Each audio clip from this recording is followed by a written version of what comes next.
거주하는 60대 코로나19 환자가 병상을 배정받지 못하고 사흘간 기다리다 숨졌습니다. 하루 사망자도 22명이 늘어났습니다. 환자가 폭증하며 의료 시스템이 흔들리고 있습니다. 영국에 이어 미국에서도 화이자 백신을 맞은 뒤 알레르기 반응을 보인 사례가 나왔습니다.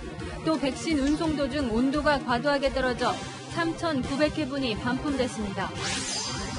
정직 2개월 징계 처분을 받은 윤석열 검찰총장이 오늘 무효 소송을 제기하고 효력 정지 신청을 합니다. 청와대 측은 피고는 대통령이 아니라 법무부 장관이라며 별도 입장을 내지 않기로 했습니다. 여권은 법적 대응에 나선 윤석열 총장에 대해 대통령과 싸우겠다는 뜻이냐며 징계를 수용하라고 압박했습니다. 국민의힘은 징계를 제거한 대통령이 모든 책임을 져야 한다고 비판했습니다. 이춘재 대신 살인범으로 몰려 옥살이를 했던 윤석열 씨가 재심 법정에서 31년 만에 무죄를 선고받았습니다.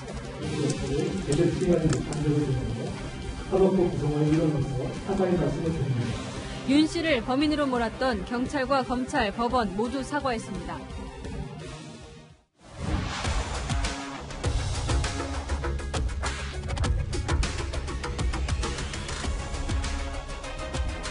뉴스의 동정민입니다. 이제는 우려가 아닌 현실이 됐습니다. 서울 60대 코로나 확진자가 병상이 부족해 사흘간 집에서 치료를 받다 사망하는 일이 발생했습니다. 하루 사망자와 위층 중증 환자가 연일 최다 기록을 세우면서 병상은 바닥을 드러내고 병원에 가야 할 환자가 못 가고 있습니다. 정부는 아직은 의료 체계가 붕괴 수준은 아니라고 하지만 이러다 코로나뿐 아니라 일반 환자들도 제때 치료를 못 받는 건 아닌지 걱정이 큽니다. 첫 소식 김단비 기자입니다. 60대 확진자가 집에서 숨진 채 발견된 건 지난 15일입니다. 사흘 전인 12일 부인에 이어 자신도 확진 판정을 받고 병상 배정을 집에서 기다리던 중이었습니다. 확진 당일 목이 간지럽다고 밝힌 이 환자는 생활치료센터조차 배정받지 못했습니다. 심부전증 등 기저질환도 있었지만 병상 배정이 밀린 겁니다. 집에서 대기하는 동안 13일 밤부터 상태가 악화됐고 14일 피가래가 나온다며 동대문 보건소에 상태를 알렸습니다. 상태를 확인한 보건소는 서울시에 병상 긴급 요청을 2차례 했지만 병상 배정은 이루어지지 않았습니다. 보건소 기록에 보면 서울시 병상 배정이 지연됐는데 가려고 당일 관내 이송 대상한 확진자가 30명 발생했다 이렇게 돼 있거든요. 12일 날 정치일 때 배정을 못 받은 이유가 아닌가 싶기도 하고. 위 중증 환자는 242명으로 전날보다 16명 늘었고 코로나19 사망자도 하루 새 22명 발생했습니다. 위 중증 환자, 사망자 모두 최대 규모입니다. 12월 전체 확진자의 30%가 60대 이상인데 60대 이상 고령층 확진자의 10%는 위중증으로 발전할 가능성이 높습니다. 하지만 현재 수도권에서 코로나19 중증 환자가 입원할 수 있는 병상은 3개뿐입니다. 방역당국이 상급 종합병원에서 중증 환자 병상을 확보하고 있지만 정작 환자를 돌볼 의료 인력이 부족해 속도가 낮은 상황입니다. 코로나19 환자 폭증에 병상 부족 현상이 겹치면서 의료 시스템이 흔들리고 있습니다. 채널A 뉴스 김단비입니다. 이틀 연속 신규 확진자가 1,000명을 넘어선 오늘 정세균 국무총리는 연말 소모임에 빈방이 없을 정도다. 개탄스럽다고 말했습니다. 어떻게든 3단계 격상만은 피해보려는 정부가 2.5단계 추가 방안을 내놨습니다. 박정석 기자입니다. 서울 용산구의 사무실 리모델링 건설 현장입니다. 지난 12일 내부 시설 공사를 하던 하도급 업체 직원이 처음 감염된 이후 14명이 추가 확진돼 관련 확진자가 76명으로 늘어났습니다. 출근 직후 직원들이 함께 4개 장소에 흩어져서 함께 10분간 체조를 하고 배달 음식 및 식당 이용 등으로 식사를 같이 했으며 교회, 학교, 요양병원 등 감염 취약시설에서 집단 감염이 이어지면서 코로나19 신규 확진자는 1,014명을 기록했습니다. 이틀 연속 1,000명대로 서울에서는 역대 최다인 423명의 확진자가 나왔습니다. 지난 주말 수도권 시민들의 이동량은 사회적 거리두기 2.5단계 상향 직전 주말보다 12% 감소했습니다. 코로나19 유행 이후 역대 최소치지만 확산세를 잡는 데는 역부족이었습니다. 3단계 격상을 고민하고 있는 정부는 일단 2.5단계보다 강화된 추가 조치를 내놓았습니다. 성탄절과 연말연시를 앞두고 호텔과 파티룸, 펜션 등에서 소규모 예약이 급증했다는 보도가 있습니다. 참으로 개탄스러운 모습입니다. 술을 마시며 카드게임을 하는 홀덤펍은 오는 19일부터 28일까지 운영을 중단시키고 무인 카페도 일반 카페와 마찬가지로 매장 내에서 음식 섭취를 금지했습니다.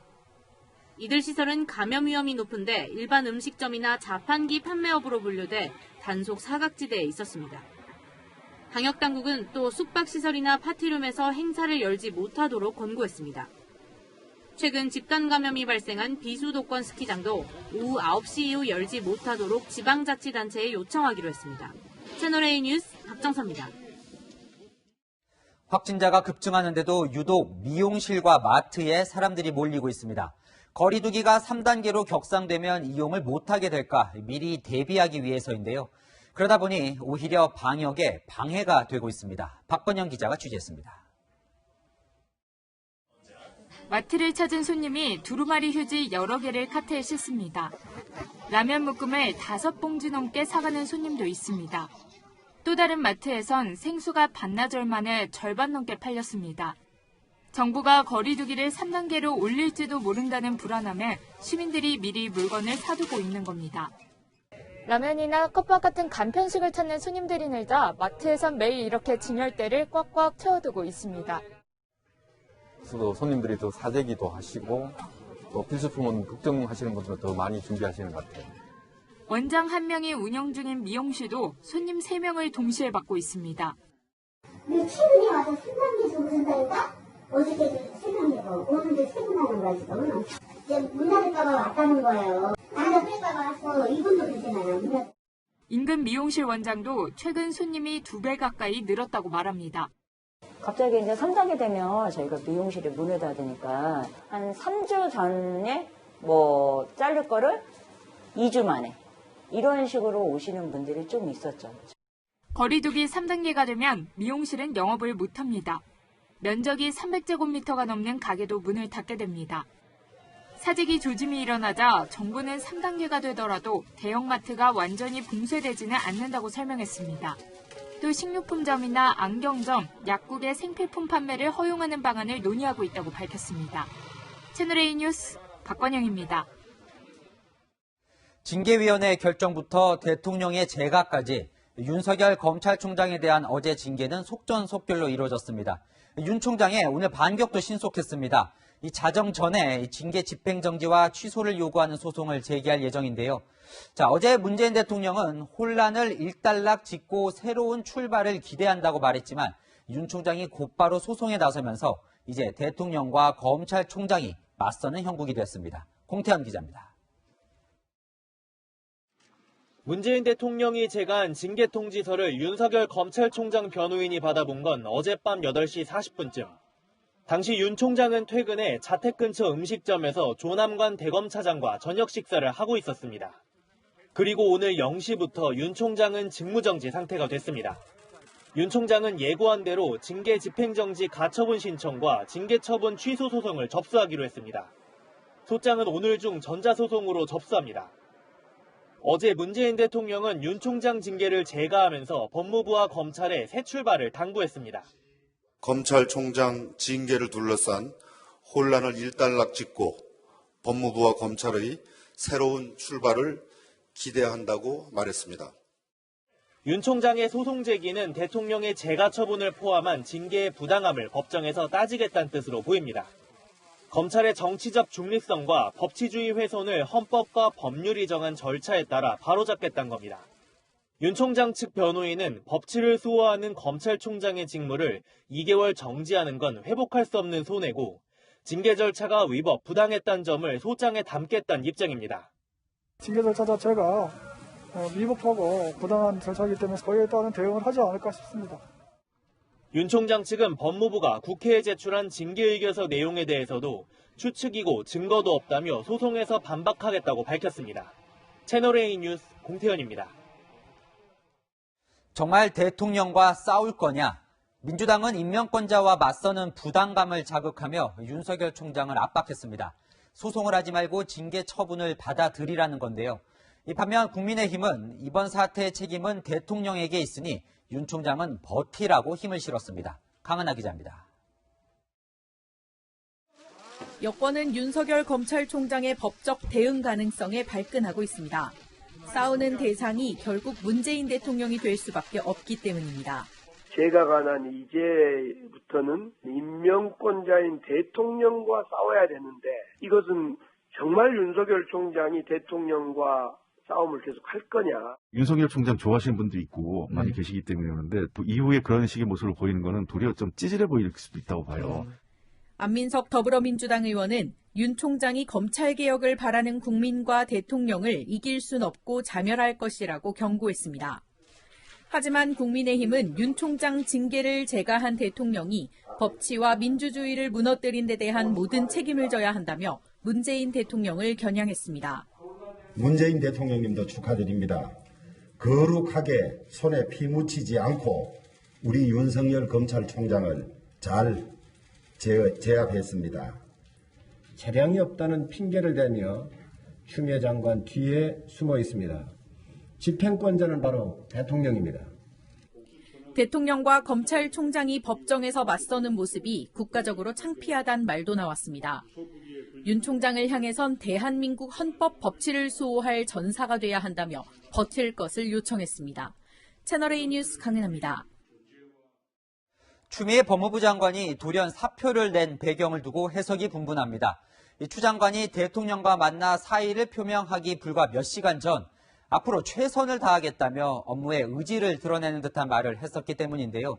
이 때문에 이 발표 그대로 추 장관이 스스로 직을 내려놓았는지 이 대통령의 뜻은 아니었는지 두 사람이 나눈 70분 대화에 더 관심이 쏠리고 있습니다. 전혜정 기자가 보도합니다. 추미애 법무부 장관은 어제 오후 3시 서울 정부청사에서 열린 권력기관 개혁 합동 브리핑에 참석해 검찰개혁 완수 의지를 드러냈습니다. 저는 검찰 3의 최고 감독자인 법무부 장관으로서 검찰개혁의 소명을 완수하고 검찰이 거듭날 수 있도록 앞으로도 최선을 다할 것임을. 앞으로도라는 표현을 써가며 업무에 대한 의지를 강조한 겁니다. 브리핑을 마친 추 장관은 청와대로 이동해 문재인 대통령을 만났습니다. 윤석열 검찰총장 징계위 결과를 보고하고 재가를 받기 위한 목적이었는데 면담은 오후 5시부터 6시 10분까지 약 70분간 이어졌습니다. 면담이 끝난 뒤 정만호 대통령 국민소통수석은 문 대통령의 윤 총장 징계 재가와 함께 예상치 못한 추 장관의 사의 표명 소식을 전했습니다. 추 장관 본인의 사의 표명과 거취 결단에 대해서도 높이 평가하며 마지막까지 맡은 소임을 다해주기 바란다고 말했습니다. 그러면서 추 장관의 추진력과 결단을 평가하며 특별히 감사하다고 한 대통령의 발언을 소개했습니다. 추 장관은 오늘 연차를 내고 출근하지 않았습니다. 채널A 뉴스 전혜정입니다. 추미애 장관의 사의 표명과 맞물려 청와대는 인적 쇄신을 검토하고 있는 것으로 알려졌습니다. 이 개각과 청와대 개편 등이 거론되는데요. 무엇보다 조국 추미애 라인을 이을 후임 법무부 장관의 누가 될지 관심이 쏠립니다. 강지혜 기자입니다. 청와대는 대통령이 윤석열 검찰총장과 대립하는 구도를 원하지 않는 분위기입니다. 청와대 핵심 관계자는 윤 총장의 징계 집행정지 소송 가능성과 관련해 피고가 대통령이 아니라며 청와대가 입장을 낼 필요가 없다고 선을 그었습니다. 추미애 법무부 장관의 사의 표명과 윤 총장 정직 2개월로 두 사람의 갈등 상황이 일단락된 것으로 보는 듯합니다. 대신 문 대통령은 연말쯤 5명 안팎의 장관을 교체하며 분위기 쇄신에 나설 것으로 보입니다. 교체 대상에는 사의를 밝힌 추미애 법무부 장관과 내년 보궐선거에서 서울시장 출마가 예상되는 박영선 중소벤처기업부 장관이 포함될 것으로 보입니다. 추 장관 후임으로는 이용구 법무부 차관, 더불어민주당의 박범계, 소병철 의원 등이 거론되고 있습니다. 유은혜 사회부총리와 성윤모 산업통상자원부 장관, 이재갑 고용노동부 장관도 교체 대상으로 거론됩니다. 한꺼번에 바꿀 가능성이 높지만 여권 일각에서는 추 장관부터 먼저 교체할 수 있다는 얘기도 나옵니다. 여권 대권주자로 거론되는 정세균 국무총리는 내년 4월 보궐선거 이후 교체될 가능성이 있습니다. 코로나19 대응에 연속성을 갖기 위해서입니다. 개각과 함께 청와대 개편 가능성도 있습니다. 노영민 대통령 비서실장의 교체 가능성이 거론되고 있지만 후임자 물색에 어려움을 겪는 것으로 전해졌습니다. 채널A 뉴스 강지혜입니다. 문재인 대통령과 윤석열 총장의 대결로 확대된 상황이죠. 정치부 강병규 기자가 청와대 기류를, 사회부 최주현 기자가 검찰 기류를 취재하고 나왔습니다. 자, 먼저 최주현 기자. 여권에서는 윤 총장에게 대통령에게 맞설 거냐, 사퇴하라 이런 요구를 하고 있는데요. 윤 총장 생각은 어떻습니까? 윤 총장 측은 사실 사퇴를 할 생각이 없다 이런 입장을 고집해 왔었는데 그렇다면은 이 여권 일각에서 주장하는 윤 총장 자진 사퇴 과연 가능한지 한번 따져봤습니다.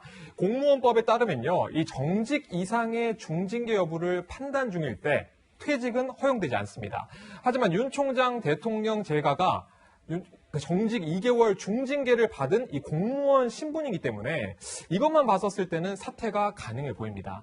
그런데 이 법조계 일각에서는요, 법무부가 수사 의뢰했었던 이른바 판사 사찰 문건 의혹을 서울고검이 수사 중인 점, 이 점을 주목하고 있거든요. 이 공무원법은 징계 비위와 관련된 조사나 또 수사가 진행 중일 때는 퇴직을 허용하지 않기 때문입니다.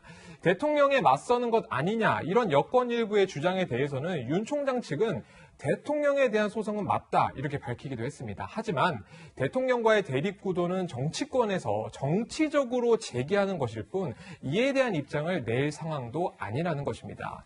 윤 총장 개인이 추미애 장관이나 혹은 문재인 대통령과 싸우는 것이 아니라 임기제 검찰총장의 명예와 또 훼손된 가치를 회복하기 위해서 이 법원의 판단을 맡겠다, 받아보겠다 이런 의지로 보입니다.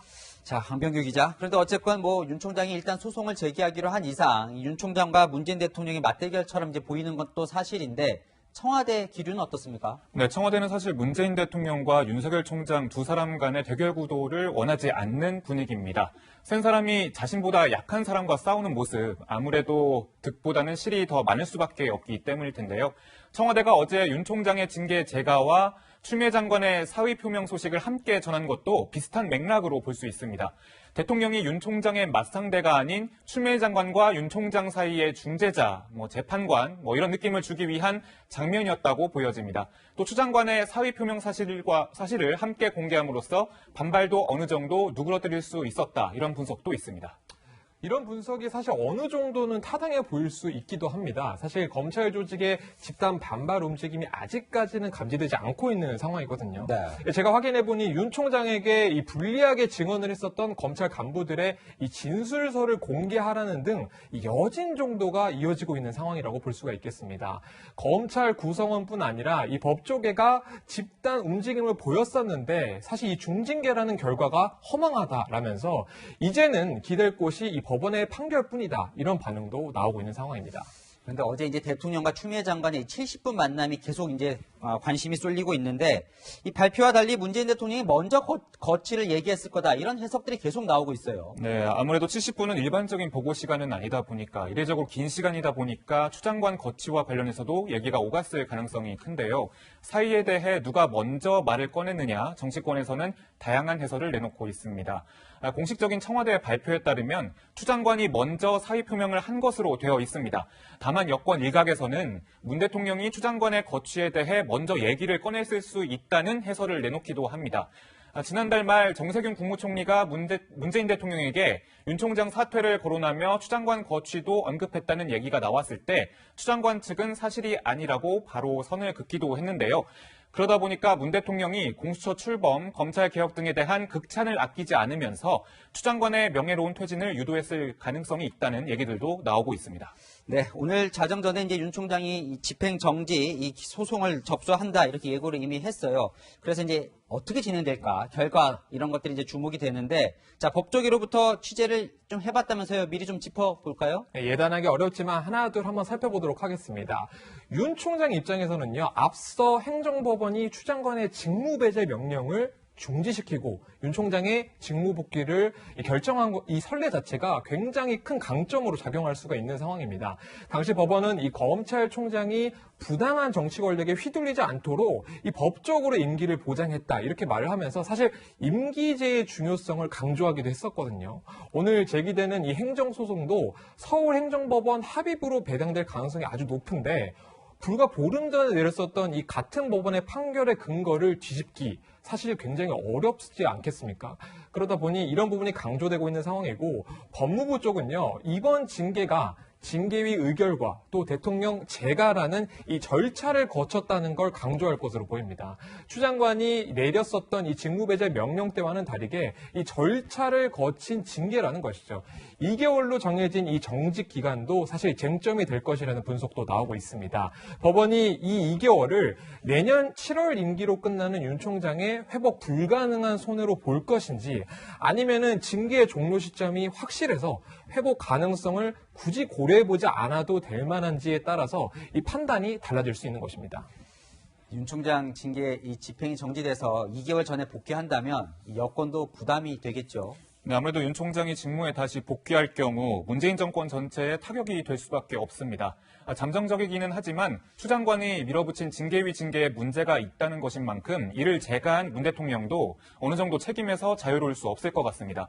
또 월성 원전, 라임 오트머스 사건 등 여권 인사들이 연루된 수사가 다시 속도를 낼 수도 있습니다. 네, 당분간은 청와대와 검찰 모두 긴장된 시간이 될 것 같네요. 지금까지 강병규, 최주현 기자와 살펴봤습니다.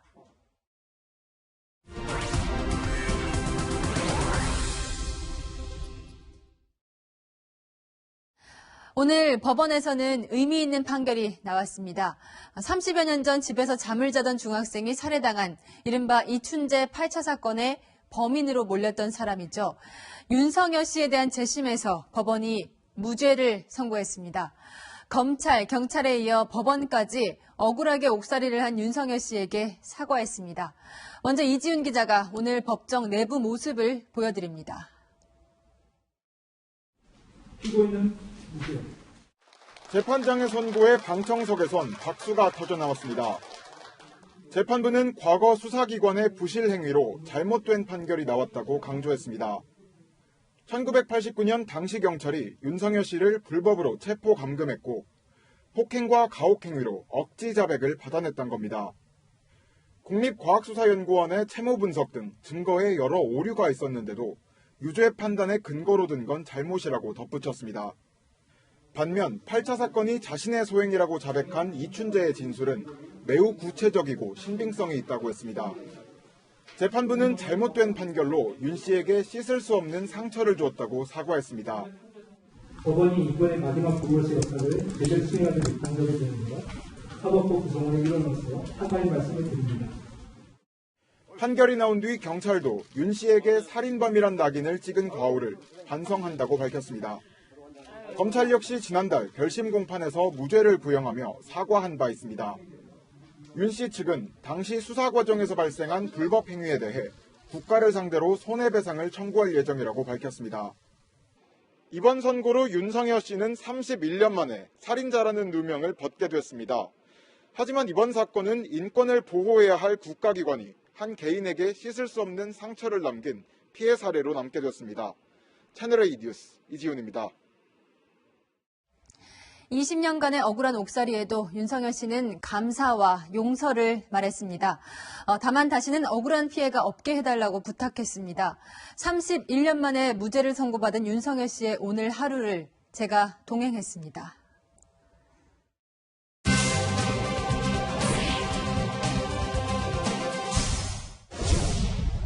이른 아침 취재진을 만난 윤석열 씨.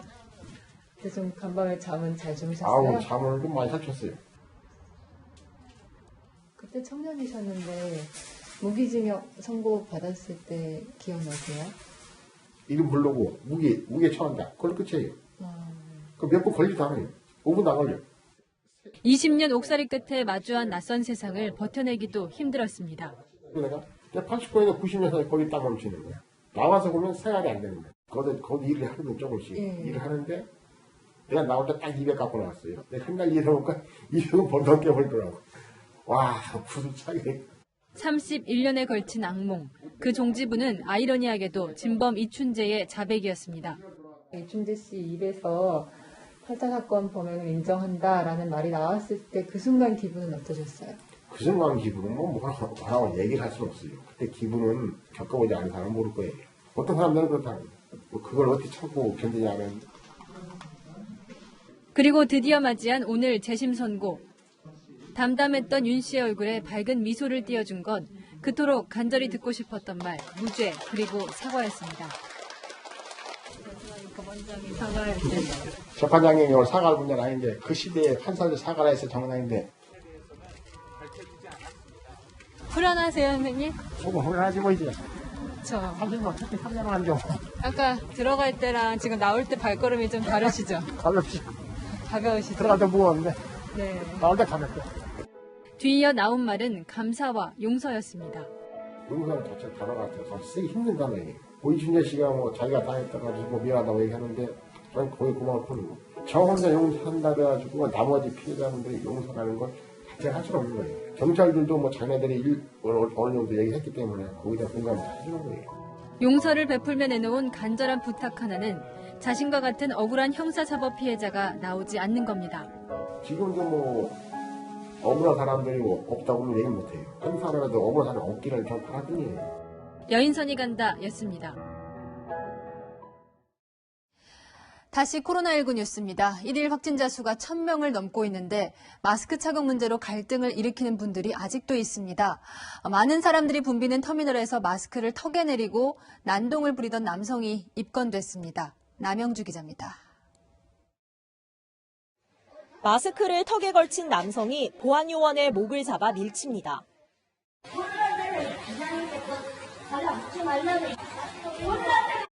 보안요원이 마스크를 제대로 써달라고 계속 요구하지만 옷을 잡아당기고 욕설을 내뱉습니다. 40대 남성이 터미널에서 난동을 부린 건 어제 오후 4시 20분쯤. 술에 취한 남성이 차표를 잃어버린 뒤 소란을 피우자 보안요원이 이를 제지하고 마스크 착용을 안내하는 과정에서 소동이 벌어졌습니다. 마스크로 이렇게, 그러니까 처음에 좀 마스크 좀 횡설수설하고 좀 이렇게 화가 많이 나 있는 어떤 그런 느낌이었습니다. 신고를 받고 출동한 경찰에게도 행패는 이어졌습니다. 경찰은 남성을 업무방해와 폭행 혐의로 불구속 입건했습니다. 마스크 착용이 의무화된 지난 5월부터 어제까지 마스크를 제대로 쓰지 않아 적발된 건수는 1000건이 넘고 이 가운데 폭행 상해가 절반 이상을 차지했습니다. 지난 15일에는 지하철 안에서 마스크 착용을 요구하는 승객들을 폭행한 남성에게 검찰이 징역 3년을 구형하기도 했습니다. 채널A 뉴스 남영주입니다. 지방자치단체마다 거리두기 단계가 제각각이라 술을 마시러 다른 동네로 원정까지 간다는 뉴스 전해드렸습니다. 그런데 같은 동네 안에서 거리두기 단계가 다른 경우도 있습니다.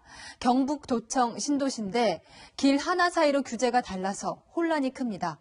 배유미 기자입니다. 경북도청 인근 카페, 고객이 음료를 주문합니다. 의자와 테이블이 있지만 앉아있는 사람은 없습니다. 매장에서 먹을 수는 없잖아요. 없어요. 취식은 맞는데. 이곳 안동시는 사회적 거리두기 2단계가 적용돼 카페 안에서 포장만 가능합니다. 그런데 이 신호등을 건너면 상황이 달라집니다. 도로 하나를 사이에 두고 여기 카페들은 매장 안에서 커피를 마실 수 있습니다. 먹고 가도 돼요, 사장님? 한 동네인데도 규제가 다른 이유는 뭘까? 행정구역이 다른 안동과 예천 두 지자체를 묶어 신도시를 조성했기 때문입니다.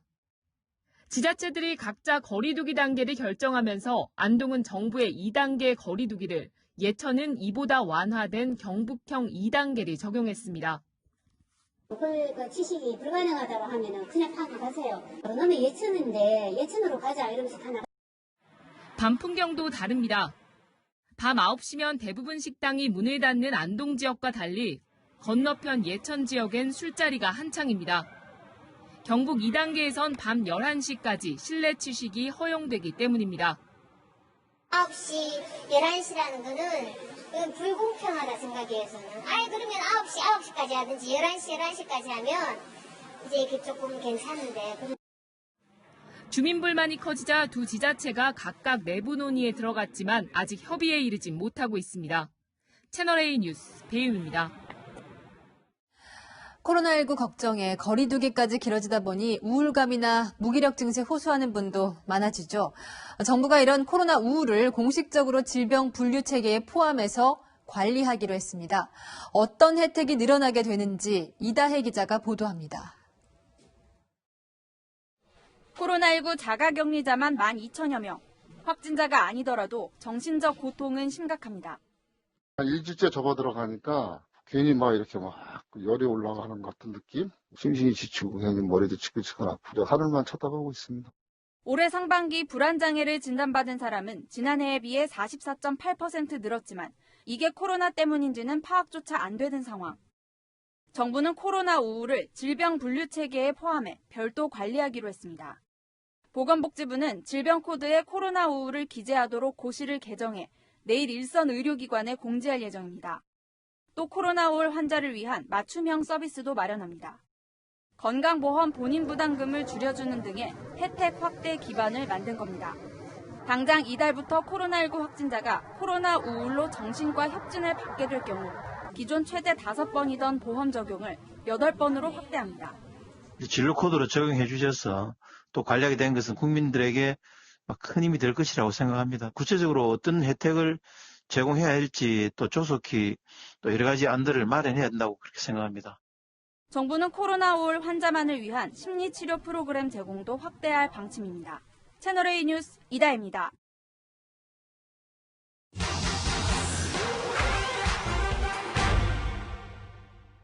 최근 SNS를 통해 가짜뉴스가 확산되고 있습니다. 정부 검토 내용이다, 의료진 조언이다, 그럴듯해 보이는데 어디까지 사실인지 따져보겠습니다.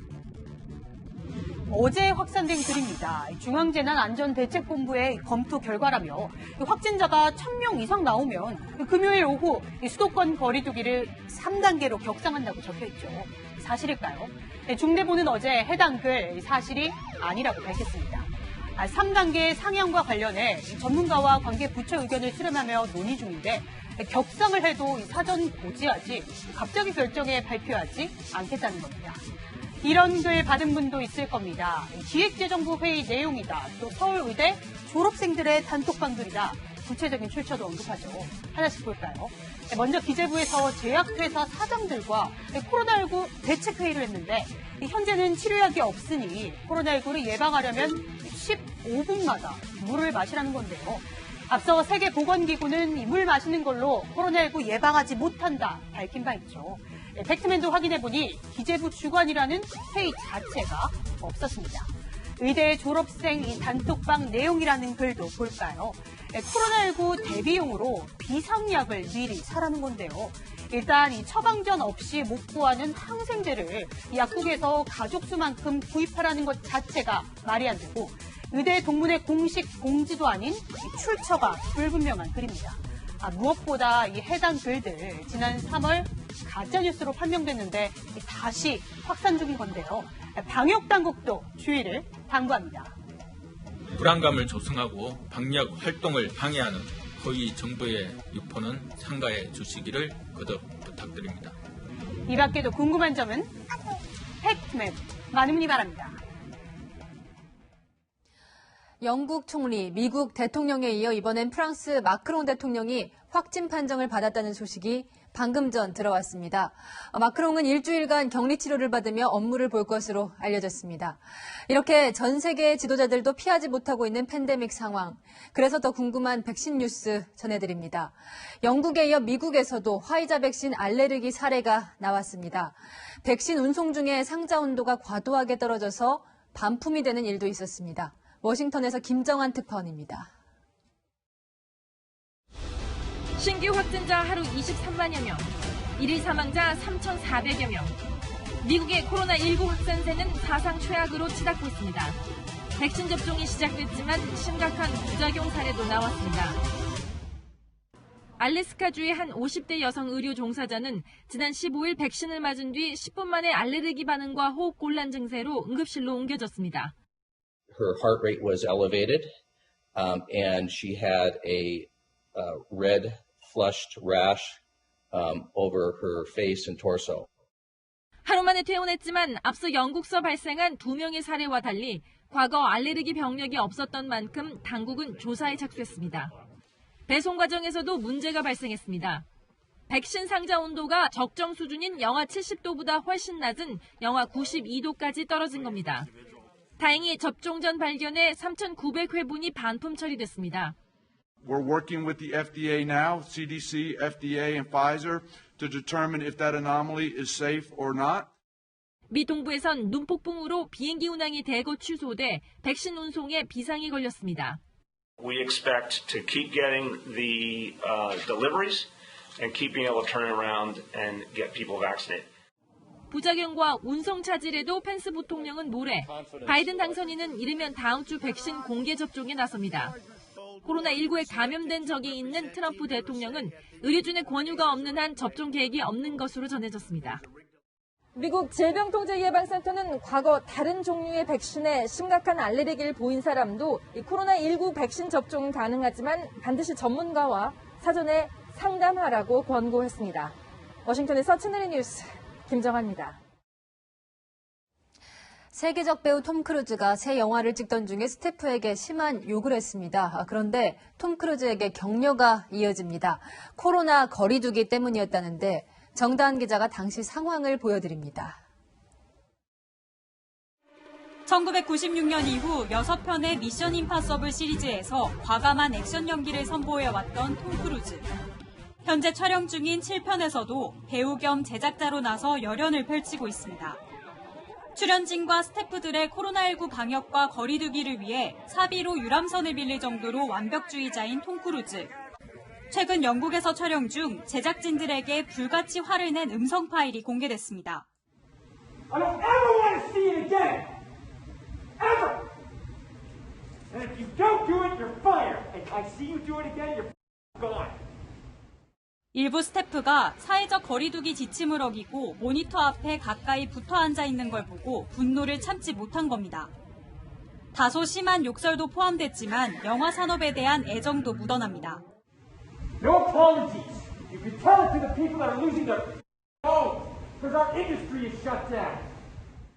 지난 10월 스태프 12명의 집단 감염으로 촬영이 계속 지연된 데다 영화 개봉도 내년 11월로 연기된 상황.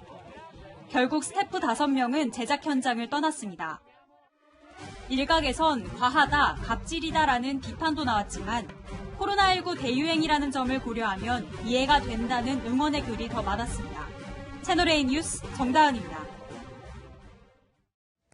문재인 대통령이 재계 인사들과 경제 관련 회의를 열었는데요. 국회를 통과한 경제 3법을 두고 문 대통령과 재계가 인식 차이를 명확하게 드러냈습니다. 최수영 기자입니다.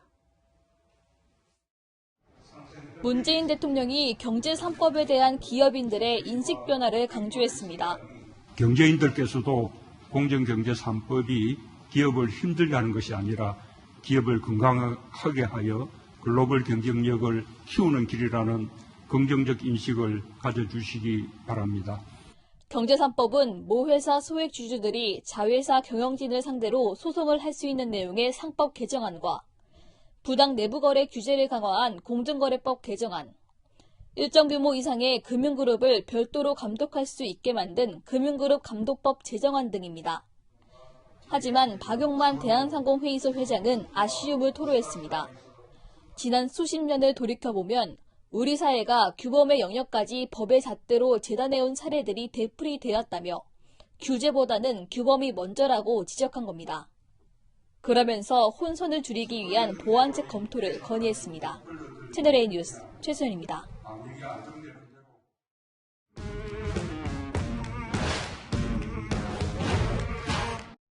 자, 11야랑 정치부 이동은 기자와 함께합니다. 첫 번째 주제 보여주시죠. 네. 소문 대 음모론, 네. 주인공이 누굽니까? 네, 김종인 국민의힘 비대위원장과 청와대입니다. 어떤 소문일까요?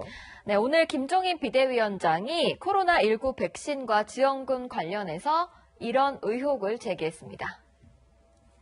코로나 대응에 100% 몰두해도 모자란 상황에도 이 정권은 코로나 백신이나 지원금 스케줄을 내년 재보선에 맞췄다는 소문이 들고 있는데 이것은 사실이 아니길 갖다 바랍니다. 저 소문은 근거가 있는 건가요? 네, 일단 정부 여당이 내년 초를 목표로 백신을 준비하고 있는 건 사실입니다. 백신이 내년 1분기부터 제때 도입되어 차질 없이 접종될 수 있도록 백신 접종은 3월 이전에 시작하도록 노력하고 있습니다. 내년 4월 보궐선거 전에 한다. 이런 게 이제 국민의힘의 의혹인데 네. 지난 총선 때 경험이 트라우마처럼 작용하는 것 같아요. 그렇습니다. 올해 총선을 앞두고 1차 재난지원금 지급이 있었는데요. 여당에서는 선거를 염두에 뒀다는 걸 인정하기도 했습니다. 총선을 앞두고 여야를 가리지 않고 다 전 국민에게 지급을 하겠다라고 하는 약속을 한 바가 있습니다. 선거 논리가 개입돼 있었다 이런 말씀이시잖아요. 일정 부분 그런 게 있었다고 봐야 됩니다. 그럼 이번 야당의 의혹에 대해서 청와대는 뭐라고 합니까? 밥 먹고 잠자는 것도 다 재보선용인지 묻고 싶다면서 음모론이라고 일축했는데요. 아무리 선거가 중요해도 국민의 생명이 달린 일인 만큼 여야 모두 이번만큼은 표 계산 안 했으면 좋겠습니다. 네, 자 다음 주제 보겠습니다. 네. 사실상 여당, 민주당을 탈당한 이상직 무소속 의원 얼굴이 보이네요. 네, 오늘 광주 아시아문화원 직원을 공무원으로 전환하는 내용 등을 담은 법 개정안이 국회 문체위 안건조정위원회를 통과했는데요. 국민의힘은 시험도 치지 않고 공무원으로 전환되면 공정성을 해친다며 반대해왔습니다. 이 공수처법 때도 이제 한번 경험한 적은 있지만 이 안건조정위원회는 이제 이견이 있는 안건이 있을 때 열리는 건데 최장 90일까지 열릴 수 있지만 이게 표결을 통해서 더 단축시킬 수 있는 거죠. 네, 맞습니다. 안건조정위원회는 제1교섭단체인 민주당 의원 3명과 제1교섭단체가 아닌 의원 3명으로 구성되는데요. 4명 이상이 찬성해야 안건을 처리할 수 있습니다. 그런데 민주당이 이상직 무소속 의원을 제1교섭단체가 아닌 의원 몫으로 선임해서 개정안을 처리해버린 겁니다. 정말 억울합니다. 이게 지금 저게 아닙니다, 회장님. 이게 뭡니까 진짜? 진짜 국민들이 뽑은 의원님들입니까? 그러니까 한마디로 이상직 의원이 이제 야당 몫으로 됐다는 건데 이 공수처법 개정안 때 이제 최강욱 의원 그때 그 역할을 한 거예요. 네. 자, 이상직 의원이라면 이스타항공 창업주였다가 대량 해고 논란이 있으면서 이제 탈당을 했었잖아요. 네, 맞습니다. 국민의힘은 국회법이 제1교섭단체와 제1교섭단체가 아닌 의원을 소위의 동수로 규정한 건 다수당이 마음대로 하는 걸 막기 위해서다. 이상직 의원을 선임한 건 법 취지에 어긋난다고 반발했습니다. 이상직 의원이라는 누가 봐도 민주당이고 표결 성향이나 지금까지 나타난 모든 것에서 여당인 사람을 야당 몫으로 안건조정위원회를 진행하도록 할 수가 있습니까? 잠시 당을 떠나 있겠습니다. 그리고 되돌아오겠습니다. 네, 그래서 오늘의 여랑야랑은 취지대로로 정해봤습니다. 뭐든 처음이 어렵지 한번 해보면 그 다음부터는 쉬운 법이죠. 그런데 쉽다고 무조건 좋거나 옳은 것은 아닙니다. 지금까지 여랑야랑이었습니다. 어머니의 죽음을 주변에 알리지 못하고 노숙 생활을 한 장애 아들 사연 전해드렸습니다. 아들 최 씨 본인과 최 씨를 보호하고 있는 전도사의 동의를 구하고 당시 사연을 김재혁 기자가 들어봤습니다. 큼지막한 비닐봉투를 들고 길을 걷는 남성. 몇몇 사람들이 남성을 에워싸고 이야기를 나눕니다. 남성은 어머니를 잃은 뒤 노숙 생활을 한 최모 씨입니다. 무관심 속에 방치되다 최 씨의 말을 유심히 들어준 사람들 덕분에 이야기는 세상 밖으로 알려지게 됐습니다. 엄마가 뭐 죽었어요. 벌레가 나와. 이런 식으로 이제 얘기를 했어요. 그래서 깜짝 놀라가지고 제가 이제 경찰관이다 보니까 이 직감이라는 게 있잖아요. 장례를 치렀어요. 아니면은 그냥 이렇게 뭐 집에 방치가 됐어요. 뭐 이런 식의 대화가 아니라 그냥 엄마가 집에 있어요. 아직 집에 있어요. 그 말만 되풀이를 하는 거예요. 그래서 발달장애를 앓고 있는 최 씨는 자신의 이야기를 들어줬던 교회 관계자의 보살핌을 받고 있습니다. 어머니의 마지막 모습은 아직도 또렷이 기억합니다. 토요일날까지 숨을 아시고 일요일날에도 숨도 아시고 어느 날까지도 숨도 계속 안 쉬었어요. 그래서 돌아가신 거예요. 주변의 도움으로 7달 만에 어머니 장례를 치렀지만 여전히 어머니가 그립습니다. 편했어요. 내가 장례식장을 모시지 못했어요. 무거워서요. 그래서 사람들이 와서 도와주고 그랬거든요. 평생 계속 살아있었으면 행복하게 내가 잘 지내고 있었거든요. 안타까운 사연을 외부에 알렸던 사람들은 최 씨가 자립할 수 있도록 끝까지 도울 계획입니다. 장애 등급을 받는 게 시급하고 그걸 받아야지 장애센터라든지 아니면 복지센터에 가서 자활이든 아니면 교육이든 기술이든 무언가를 좀 해야 되잖아요. 채널A 뉴스 김지혁입니다. 코로나 시대 수산물의 변신 오늘도 전해드립니다. 요즘 집에서만 지내야 하는 시간이 많으시죠? 조현선 기자가 우리 수산물로 만들 수 있는 멋진 연말 파티 레시피 소개합니다.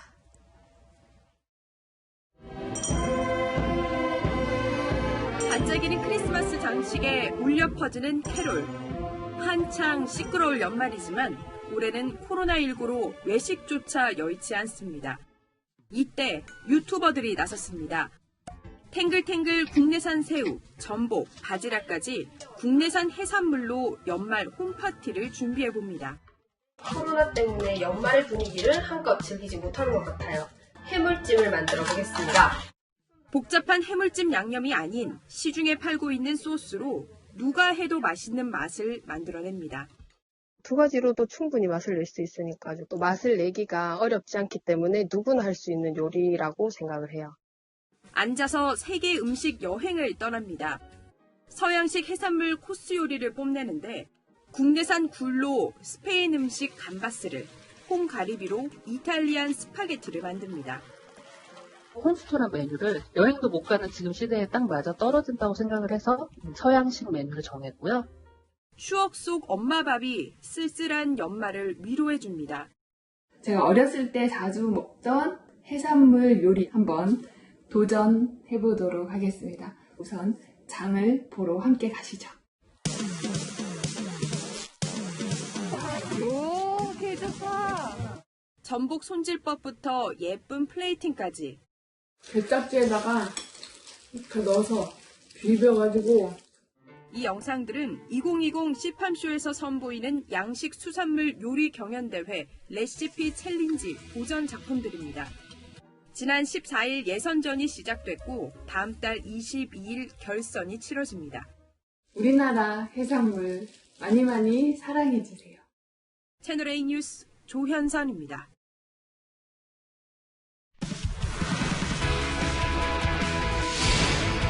체조 선수처럼 고난도의 춤을 추는 브레이크 댄스가 얼마 전 올림픽 정식 종목으로 채택됐는데요.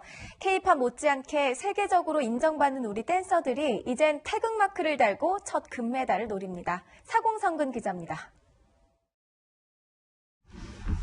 비트에 몸을 맡긴 화려한 춤사위가 이어집니다. 한 손 스핀으로 마무리한 뒤 상대에게 차례를 넘깁니다. 화려한 스텝으로 시작하더니 등을 대고 도는 윈드밀로 제대로 응수합니다. 이렇게 1대1 토너먼트로 진행되는 브레이크 댄스 개인전이 2024년 파리올림픽부터 정식 종목으로 채택됐습니다. 세계 랭킹 1위 김원우를 비롯해 메이저 대회를 200회 이상 제패한 댄싱팀 진조크루 등 한국 선수들은 세계 정상급 기술을 구사합니다. 대한민국은 세계적으로 나가서 좀 기술적으로 먼저 눈길을 끌었거든요. 좀 신체 능력만 보면은 더 뛰어난 친구들이 세계에 많아요. 우리만의 또 전략이 또 세계 무대에서 그동안 통하지 않았나 생각합니다. 다른 경쟁국에 비해 비보이, 비걸의 인원은 적지만 한국인의 감성과 열정으로 세계 팬들을 사로잡았습니다. 하지만 과제도 많습니다. 지금 오늘 당장 참가를 해서 메달을 따오라면 따올 수 있는 사람들이에요. 근데 앞으로 4년 뒤에는 어떻게 될지 모르는 거거든요. 그래서 후진 양성에 굉장히 집중을 해야 됩니다. 힙합을 넘어 문화로 이제는 스포츠로 확장된 브레이크 댄스. 올림픽이란 계기를 맞아 더 많은 관심과 지원이 필요한 시점입니다. 채널A 뉴스 사공성근입니다. 오늘 제주 한라산 진달래밭의 모습인데요. 그야말로 눈 세상입니다. 이 대설특보가 내려졌던 사흘간 이곳에는 무려 1m가 넘는 눈이 쌓인 건데요. 올겨울은 폭설과 한파가 번갈아 가면서 찾아오는 만큼 계속 긴장을 늦추시면 안 되겠습니다. 오늘 밤사이에는 중부지방을 중심으로 또 한 차례 눈 예보가 들어있는데요. 내일 낮까지 경기 남부와 영서 남부, 충북 북부 지역에는 최고 7cm, 서울과 경기 북부, 영서 중북부 지역에도 1에서 3cm의 눈이 오겠습니다. 며칠간 이어졌던 혹한으로 지면이 차가워져 있어서 빙판길이 만들어질 수 있는데요. 특히 눈 내리는 시간대가 취약 시간대여서 제설 작업에 더욱 신경을 쓰셔야겠습니다. 서울 등 수도권 지역과 동쪽 대부분 지역에 수일째 건조특보가 발효 중이고 전국적으로 산불 경보 수준은 관심 단계에 들어 있습니다. 토요일부터는 다시 추위가 강해지는데요. 다음 주에도 추위는 강약을 반복하면서 이어지겠습니다. 날씨였습니다.